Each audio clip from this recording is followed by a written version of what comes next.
وبه نستعين على أمور الدنيا والدين والصلاة والسلام على سيد المرسلين نبينا محمد ختم الأنبياء والمرسلين وعلى آله وصحبه أجمعين أما بعد اللهم بك أصبحنا وبك أمسينا وبك نحيا وبك نموت وإليه النشور أصبحنا على فطرة الإسلام وكلمة الإخلاص وعلى دين نبينا محمد صلى الله عليه وسلم وعلى ملة أبينا إبراهيم حنيفا وما كان من المشركين. Sahabat sekalian yang dirahmati oleh Allah, salah satu yang menarik dari ajaran agama kita, kita awali kehidupan untuk mengingat kematian, dan kita akhiri kehidupan juga untuk pasrah mempersiapkan kematian. Buktinya apa? Setiap kita bangun tidur, kalimat yang kita ucapkan, doa yang kita kumandangkan, alhamdulillahilladzi ahyana ba'dama amatana, ujungnya apa? Wa ilaihin nusyur. Baru bangun tidur kita diingatkan oleh Allah, kita berdoa kepada Allah, wa ilaihin nusyur, dan kepadanya lah, kepada Allah lah an-nusyur, kita semua akan dibangkitkan. Bangun tidur, ingat hari kebangkitan. Menjelang tidur, kita juga pasrah kepada Allah. Bismika Allahumma ahya wa amut. Dalam riwayat lain, amutu wa ahya. Kita diingatkan tentang kepasrahan kita terhadap kematian. Kenapa? Karena ini sesuatu yang sering kita lupakan. Itulah mengapa dalam Quran surah Tabarak Allah Ta'ala mengawali alladzi khalaqal mauta wal hayata. Allah menggunakan kata al-maut lebih dulu, baru kemudian haya. Allah yang telah menciptakan kematian, Allah juga yang telah menciptakan kehidupan. Dan inilah yang seharusnya menjadi orientasi kehidupan kita. Makanya sahabat sekalian yang dirahmati oleh Allah, karena kita semua akan hijrah, karena kita semua akan pindah dari alam yang fana kepada alam yang baka. Sebagai analogi, kalau teman-teman yakin misalnya sebentar lagi ada mutasi, ya, dan rata-rata kalau dimutasi nggak bakalan balik lagi, misalnya ke Dumai, ke Pelaju, ke Sorong, ke Balikpapan, dan kita yakin nggak bakalan balik lagi ke Balongan, nggak bakalan lagi balik ke Indramayu, maka kita seyakin-yakinnya akan membawa seluruh harta yang kita miliki, dan tidak ada satupun tidak ada yang kita sisakan untuk kita tinggalkan. Dan kita semua meyakini betul, kita semua memahami betul, kita semua akan kembali, kita semua akan hijrah, kita semua akan meninggalkan. Tentu idealnya harta ini akan kita bawa semua untuk menghadap Allah Subhanahu wa ta'ala. Makanya yang pertama, kita perlu menumbuhkan motivasi. Apa sih? Mengapa kita perlu bersedekah? Mengapa kita perlu berinfak? Mengapa kita perlu berzakat? Sahabat sekalian, sesuatu yang kemudian ini adalah tugasnya Allah. Dan ketika tugas Allah itu kita ambil, maka yakinlah sesuatu itu sesuatu yang sangat luar biasa. Contoh, di dalam Al-Quran Allah Ta'ala berfirman, Inna nahnu nazzalna dzikra wa inna lahu lahafidhun. Sesungguhnya kata Allah, kamilah yang telah menurunkan Al-Quran dan kamilah yang menjaga Al-Quran. Berarti yang menjaga Al-Quran siapa? Allah. Pertanyaannya, lewat siapa Allah menjaga Al-Quran? Kira-kira lewat siapa? Hah? Manusianya yang seperti apa? Salah satunya adalah lewat para hufaz, para penghafal Al-Quran. Itulah mengapa Rasulullah bersabda, para penghafal Al-Quran adalah min ahlillah. Dia termasuk ke dalam keluarga Allah. Kenapa? Karena mengambil peran yang Allah harus lakukan, yaitu menjaga Al-Quran. Dan orang yang berinfak di jalan Allah, orang yang bersedekah di jalan Allah adalah mengambil salah satu peran Allah.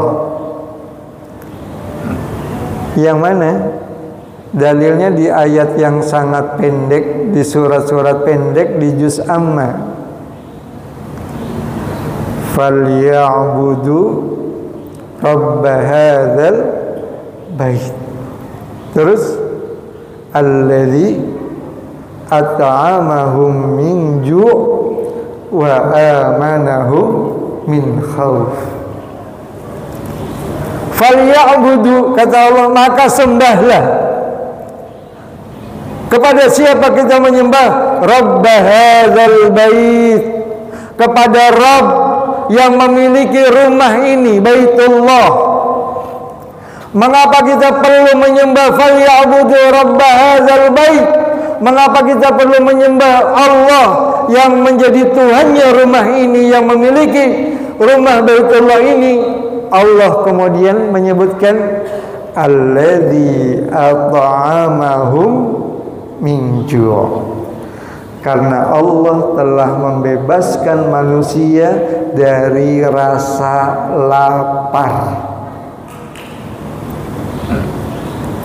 Artinya ketika kita bersedekah membebaskan manusia dari rasa lapar, berarti kita sudah mengambil peran Allah, alladzi at'amahum min ju'. Makanya dalam satu hadis yang diriwayatkan oleh Imam Abu Dawud, Rasulullah sallallahu alaihi wasallam bersabda, arba'an nafarun musyaquna bil jannah. Ada 4 kelompok manusia. 4 kelompok manusia ini dirindukan oleh surga. Ya. Kalau kita pengen surga, ini ada 4 kelompok yang surga pengen ketemu kita. Ya, bayangkan. Mau nggak dirindukan surga? Oke. Mati sekarang mau nggak? Ini kan kita begitu. Pengen masuk surga tapi nggak mau mati, jadi gimana? Gitu. Ya. Ini kan kita kayak syairnya Abu Nawas. Ya. Abu Nawas kan syairnya, ilahi lastu lil firdausi ahla wala aqwa ala nari jahim. Rabb, tampang-tampang kita memang nggak layak ngaku ahli surga, nggak pantas. Ya. Wala aqwa ala nari jahimi, tapi yang nggak kuat kalau kau masukkan ke dalam api nerakamu. Nih jadi karepmu piye? Ngaku ahli surga nggak pantas, tapi masuk neraka nggak mau. Kan ini problem kita di situ. Gitu. Ya. Pengen masuk surga tapi takut mati, kan bingung gitu. Walaupun memang kita menyadari betul, makanya ketika siapa Nabi yang dapat julukan kekasih Allah? Nabi siapa? Nabi? Hah?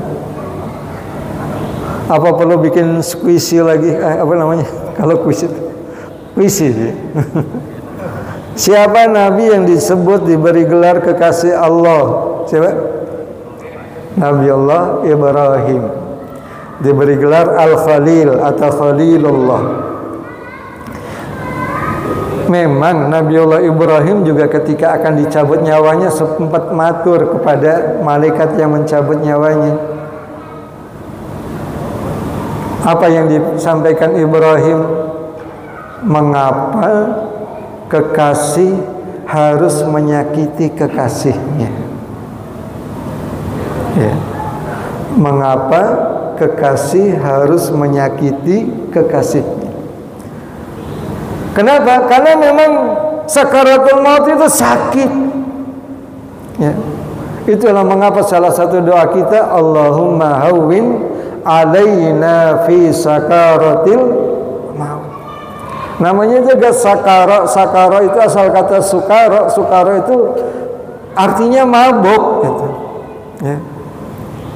Karena ketika orang sakaratul maut begitu dahsyatnya, begitu sakitnya, maka kita berdoa, Allahumma hawwin alaina. Ya Allah, mudahkanlah kami ketika kami menghadapi sakaratul maut gitu. Maka ketika Nabi Allah Ibrahim bertanya seperti itu, malaikat kembali menjawab, mengapa kekasih tidak mau bertemu dengan kekasihnya? Makanya sahabat sekalian yang dirahmati oleh Allah, kan saya belum siap, amalan saya belum cukup. Pertanyaannya, memang di sini semuanya ada yang siap, ada yang merasa amalannya belum udah cukup? Nggak ada, nggak bakalan ada. Ya. Seorang sahabat mulia yang luar biasa, Ahlus Suffah, salah satu di antara sahabat yang paling banyak meriwayatkan hadis. Siapa? Siapa? Sahabat yang paling banyak meriwayatkan hadis? Abu Hurairah. Nah, ya. Abu Hurairah radhiyallahu anhu hampir 24 jam bertemu dengan, hampir 24 jam menemani Rasulullah. Bahkan saking ingin selalu mendampingi Rasulullah, beliau kan ahlu suffah. Ahlu suffah itu yang tidurnya di Masjid Nabawi. Ya. Itu jumlahnya sekitar 700. Ya, sekitar 700 para sahabat yang tinggalnya di Masjid Nabawi. Kita bisa bayangkan berarti Masjid Nabawi dari dulu udah luas. Ya. Ya. Yang kemudian di masa Umar bin Khattab semuanya dibikinin rumah, disuruh keluar dari masjid. Ini. Ya. Abu Hurairah itu kalau tidur itu di depan pintu rumahnya Rasulullah. Ya, kan kita tahu kalau ini Masjid Nabawi, rumah Rasulullah sebelah situ. Ya. Makanya kita kalau ziarah ke makam Nabi, keluar dari pengimaman, kemudian belok kiri. Di situ kemudian makam Rasulullah yang dulu adalah rumah Rasulullah Sallallahu Alaihi Wasallam. Nah, Abu Hurairah itu kalau tidur itu di depan pintu rumahnya Rasulullah, karena dengan harapan kalau beliau keluar dari rumahnya masuk masjid bisa ketendang bangun. Gitu. Kalau kita kan kalau i'tikaf nyari tempat yang paling tersembunyi ya, gitu. Supaya apa? Supaya kalau dibangunin nggak ketahuan, kelewat gitu ya. Nah, gitu. Kalau Abu Hurairah seperti itu. Jadi bayangkan betapa dahsyatnya Abu Hurairah radhiyallahu anhu amalannya. Bahkan dalam satu riwayat ketika Rasulullah sallallahu alaihi wasallam bersabda, "Aku," kata Nabi, "aku tidak pernah kurang beristighfar sehari semalam 100 kali." Ini sabda Rasulullah. Maka apa kata Abu Hurairah? Kalau Rasulullah beristighfar tidak kurang sehari semalam 100 kali, maka model-model Abu Hurairah tidak boleh kurang beristighfar 1000 kali. Ya. Makanya jamaah sekalian yang dirahmati oleh Allah, dari dulu namanya perbedaan pendapat itu udah biasa. Ya, namanya berbeda pendapat itu sudah biasa. Lah kalau Abu Hurairah mengatakan seperti itu, kira-kira kita berapa kali istighfar? Tapi jamaah sekalian yang dirahmati oleh Allah, menjelang wafatnya beliau banyak meneteskan air mata. Sampai anaknya bingung, "Ayah, kenapa engkau menangis?" Apa jawab Abu Hurairah? "Sungguh perjalanan yang aku akan lewati begitu panjang, tapi saya merasa bekal saya masih sedikit, bekal saya masih belum cukup." Jadi kalau standarnya amalannya belum cukup, Abu Hurairah yang amalannya luar biasa juga seperti itu. Maka kita harus mengambil satu hadis Rasulullah, "Barang siapa yang ridho berjumpa denganku, maka aku pun akan ridho kepadanya. Tetapi barang siapa yang tidak suka perjumpaan denganku, maka aku pun tidak akan suka kepadanya." Hadis ini cukup membuat kita tidak boleh benci terhadap kematian. Bahwa amal kita belum cukup, sepakat. Amal kita belum cukup, iya. Karena jangankan untuk menembus surga, satu organ tubuh saja yang kita miliki, yang Allah berikan kepada kita coba tebus dengan amalan kita, tidak akan pernah cukup. Itulah mengapa Rasulullah sallallahu alaihi wasallam bersabda, kita akan masuk surga karena kasih sayang Allah. Ya. Kita masuk surga bukan karena prestasi amal kita, bukan. Kita masuk surga karena kasih sayang Allah. Istilah bahasa gaulnya atau bahasa indramayunya, kita masuk surga karena melasai Gusti Allah. Karena melasai Gusti Allah ning kita, kepada kita semua. Sampai-sampai para sahabat bertanya kepada Rasulullah,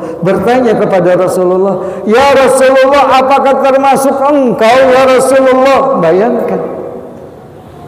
Karena saking pengennya para sahabat sama gitu ya dengan Rasulullah, bertanya, "Termasuk engkaukah ya Rasulullah, engkau masuk surga karena belas kasihan Allah?" Rasulullah menjawab, "Iya, termasuk saya." Makanya Masya Allah, kita tentu sangat berharap dan membutuhkan cinta dan kasih sayang Allah. Jadi satu, mengapa kita perlu bersedekah? Karena betapa dahsyatnya sedekah, dahsyatnya infak, kita mengambil peran apa yang Allah lakukan kepada umatnya. Ini yang pertama. Makanya tadi salah satu di antara 4 golongan yang dirindukan oleh surga, salah satu di antara 4 yang dirindukan oleh Allah oleh surga, mut'imul ji'an. Mereka yang memberikan makan kepada orang yang lapar, ya. Mut'imul ji'an, mereka yang memberikan makan kepada orang yang lapar. Itulah kenapa di bulan Ramadan kita diberikan kesempatan untuk bersedekah sebanyak-banyak, karena ini bulan rahmat, bulan berkah. Bayangkan kalau kita memberikan makan, misal kita memberikan makan kepada orang yang berbuka, subhanallah, satu pahalanya sama dengan orang yang berpuasa satu. Karena dia makan, karena makanan yang kita berikan kepada mereka punya energi, mereka punya tenaga, mereka bisa sholat maghrib, mereka bisa tilawah Al-Quran, mereka bisa qiyamul lail, mereka bisa tarawih, mereka bisa bangun malam, besoknya mereka bisa bekerja, yang semuanya adalah kebaikan. Dan kebaikan yang mereka lakukan karena ada energi yang keluar, dan energi itu adalah bersumber dari makanan, dan makanan yang berasal dari sedekah kita, maka seluruh kebaikan yang mereka lakukan akan Allah berikan kepada kita. Itu betapa dahsyatnya sedekah, ya. Jadi bukan hanya sekedar itu bagian dari rangsangan pahala kita sama dengan orang yang berpuasa, tetapi seluruh ibadah yang mereka lakukan karena kekuatan yang mereka miliki, energi yang mereka miliki bersumber dari makanan yang kita berikan, akan berdampak kepada kebaikan yang sama. Subhanallah. Makanya Rasulullah dalam satu sabdanya, Rasulullah itu pemurah. Tapi Rasulullah lebih pemurah lagi di bulan Ramadan. Kecepatan beliau bersedekah lebih cepat dari kecepatan angin, ya. Ini yang pertama. Ada yang mau didiskusikan? Ada yang mau ditanyakan? Barangkali ngantuk. Ada nggak? Ada ya? Saya dua saja gitu, ya. Yang kedua, eksistensi keberagamaan kita dan menunjukkan agama kita adalah benar, keislaman kita benar, salah satunya ditunjukkan dengan semangat bersedekah, semangat berinfak. Dari mana? Masih dalam juz Ammah. Allah Ta'ala bertanya, Ara'aital ladzi yukadzibu biddin? Tahukah kalian siapakah orang yang mendustakan agama? Maksudnya apa ayat ini? Agama kita Islam tapi bohong, bahasa gampangannya begitu. Kita ngaku Islam tapi bohong, itu yang disebut yukadzibu biddin. Dan Allah menyebut dua perkara dan hubungannya semuanya dengan kebaikan dan sedekah. Orang yang mengaku beragama tapi bohong, apa kata Allah? Fadzalikal ladzi yad'ul yatim wala yahuddu ala ta'amil miskin. Mereka yang tidak pernah menganjurkan untuk memberikan makan kepada orang fakir miskin. Makanya jangan sampai kemudian ya, sering menjadi tema ceramah para ulama, kalau orang-orang yang dikubur itu diberikan kesempatan hidup barang beberapa saat, dan mereka diberikan kesempatan untuk memilih untuk beramal soleh, maka mereka pasti yang dipilih adalah bersedekah. Rabbi laula akhartani ila ajalin qarib. Ya Rabb, bolehkah aku minta waktu barang sebentar saja sebelum engkau mencabut nyawa saya, ya. Maka ya Allah, kalau Engkau berikan waktu barang sebentar, fa asaddaqu, niscaya aku akan bersedekah. Wa akum minas solihin, karena dengan bersedekah itu aku akan tercatat sebagai hamba Allah yang soleh. Jadi ayat ini menunjukkan bahwa indikator kesolehan adalah bersedekah. Satu. Kenapa orang ketika diberikan pilihan untuk diberikan kesempatan beramal adalah bersedekah? Yang kedua, as-shadaqatu tubtilul bala. Sedekah itu bisa menghindarkan bala. Dalam kitab Riyadhus Shalihin disebutkan salah satu hadis Rasulullah, hijablah dirimu dari api neraka, jagalah dirimu dari siksa api neraka, walau bitamrin, walaupun hanya dengan sebutir kurma. Insyaallah, ya. Jadi Rasulullah memotivasi kita, jaga diri kita, perisai diri kita, halangi diri kita dari siksa api neraka walaupun hanya dengan sebutir kurma. Itulah mengapa as-shadaqatu tubtilul bala. Sedekah akan menghijab diri kita, menghalangi diri kita dari bala musibah, termasuk di dalamnya siksa api neraka. Yang kedua, karena memang hisab terhadap harta itu kan berat. Ya, hisab tentang harta itu berat. Yang bikin cepat hisab tentang harta itu apa? Kalau kita bersedekah, kalau kita menginfakkan. Makanya jamaah sekalian yang dirahmati oleh Allah, sedekah, infak adalah indikator ketakwaan kita, ya, indikator ketakwaan kita. Bahkan dalam hadis yang cukup populer, ada 7 kelompok manusia yang akan mendapatkan naungan Allah. Bayangkan ya, nanti di yaumil mahsyar kan digambarkan jarak kita dengan matahari begitu dekat, ya, sejengkal, ya. Wong sekarang saja kita merasakan betul Indramayu betapa panasnya kalau siang hari. Nah ini Allah dekatkan sejengkal jaraknya. Dan pada waktu itu yaumun la dhilla illa dhilluh, tidak ada naungan kecuali naungan dari Allah Subhanahu wa ta'ala. Dan naungan itu akan Allah berikan kepada 7 kelompok manusia.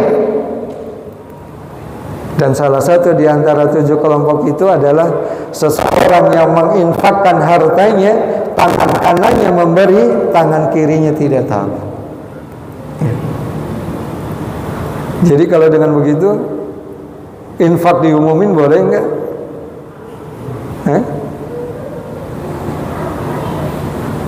Boleh enggak? Infak diumumin gitu? Boleh enggak? Boleh. Dalilnya mana? Tadi yang dibaca Pak Imam di rakaat terakhir, sirran wa alaniyah. Infak itu boleh sirran, boleh sembunyi-sembunyi, wa alaniyah, dan boleh terang-terangan. Terus bagus yang mana? Bagus yang mana? Bagus sembunyi-sembunyi apa bagus terang-terangan?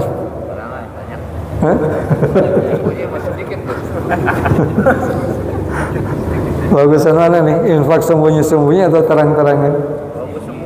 Bagus semua. Benar. Kata Imam Syafi'i, tergantung hati kita. Ya.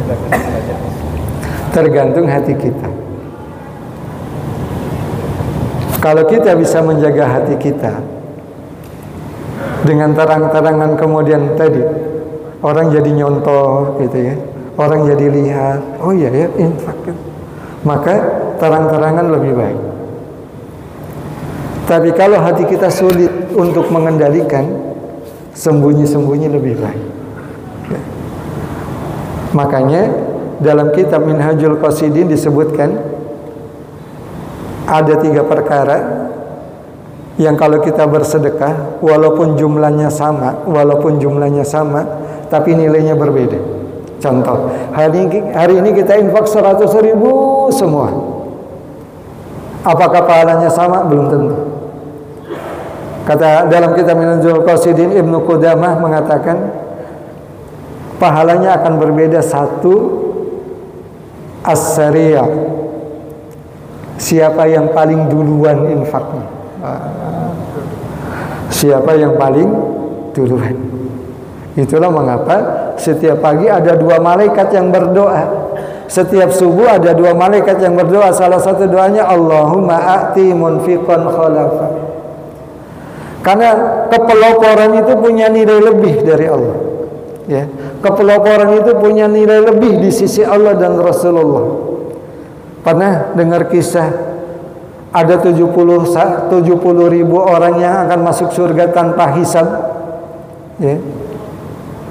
70.000 orang yang masuk surga tanpa hisab. Ketika Rasulullah mengumumkan itu, tiba-tiba ukasa ngacung. Ya Rasulullah, doakan saya agar bisa masuk surga tanpa hisab. Kata Rasulullah, ya saya doakan. Mendengar Rasulullah mendoakan yang lain, saya juga ya Rasul, saya juga ya Rasul, saya juga ya Rasulullah. Apa kata Rasulullah? Telat. Ya. Kepeloporan punya nilai lebih. Nah ini yang sering kita bermasalah. Kita kalau suruh ini dorong-dorongan tuh gitu. Ya, ini. Jadi as-sariya, siapa yang paling dulu. Yang kedua, as-sirri, siapa yang paling bisa menyembunyikan sedekahnya. Ya.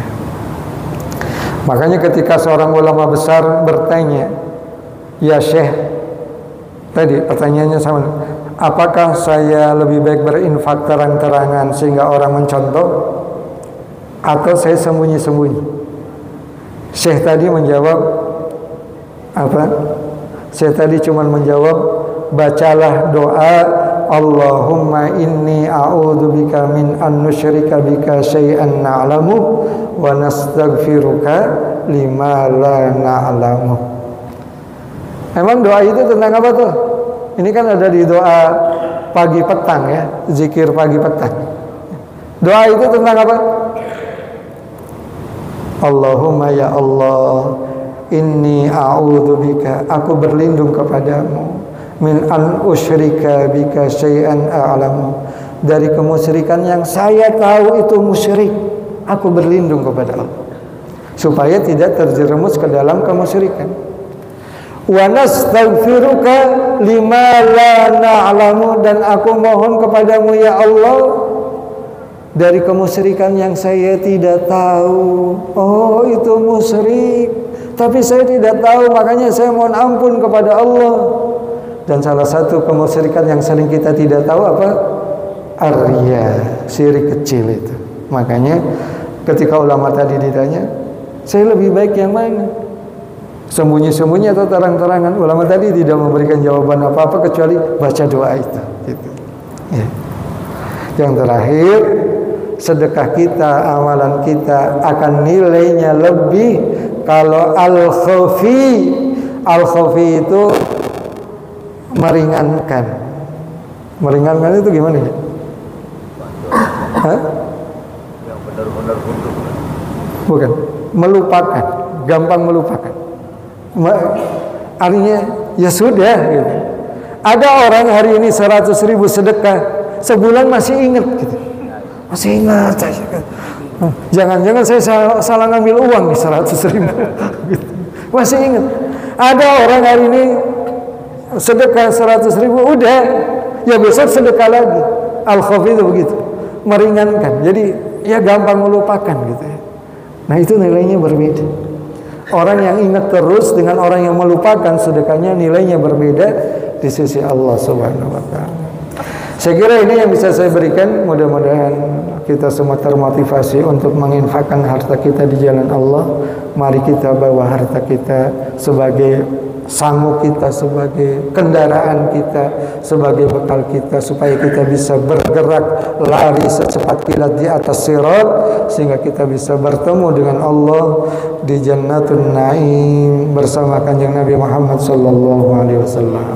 Subhanakallahumma wa bihamdika asyhadu an la ilaha illa anta astaghfiruka wa atubu ilaika. Assalamualaikum warahmatullahi wabarakatuh.